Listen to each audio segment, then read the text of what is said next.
Super farm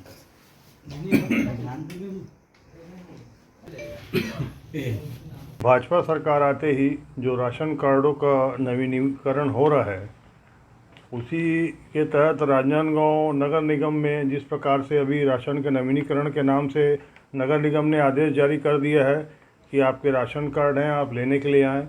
और आदेश पहली बार ऐसा जारी हुआ है कि जो आदमी कोइन भाटा क्षेत्र है वहाँ से 3-4 किलोमीटर के लिए वहाँ से वो लेने आ रहे हैं पुत्रीशाला में, और पुत्रीशाला वाले जो हैं वो लेने जा रहे हैं सत्यनारायण धर्मशाला में, जहाँ 2-3 किलोमीटर का एरिया है, दूरी पड़ती है।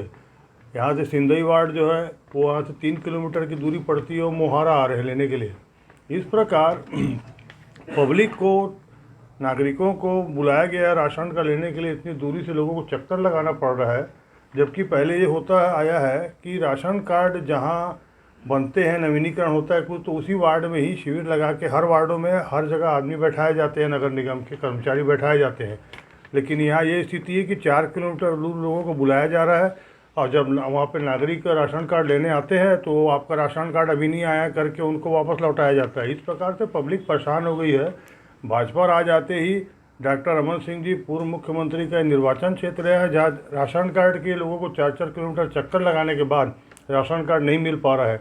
आज इस बाबत मैंने नगर निगम आयुक्त को पत्र जारी किया है कि आप इसकी व्यवस्था को 3 दिन में सुधारें, और प्रत्येक वार्ड में वहीं के वहीं शिविर लगा के, जैसे पहले होते आया है वैसे ही वहाँ के वार्डों से के माध्यम से ही हर वार्ड में लगा के वहाँ पर शिविर लगा के और राशन कार्ड वितरित किया जाए। अन्यथा हम 3 दिन बाद रमन सिंह के कार्यालय का घेराव करेंगे। जनता आज परेशान हो चुकी है। रमन सिंह जी यहाँ पर समझने और सुनने को तैयार नहीं है, उनको जानकारी भी नहीं है कि जानकारी है, समझ ही नहीं आता। उनके क्षेत्र में और भाजपा के शासनकाल में ये अब जनता को तकलीफ़ों का दौर शुरू हो चुका है। नगर निगम के निगम प्रशासन अभी राजनांदगांव के ऐसे ऐसे कारनामे कर रहा है कि आम पब्लिक तकलीफ़ में आ रही है, और उसके लिए हम आगे पब्लिक के साथ है, जनता के साथ, और जनता को न्याय दिलाने के लिए और उनकी समस्याओं के निराकरण के लिए और उनके सहयोग के लिए सदैव तत्पर है।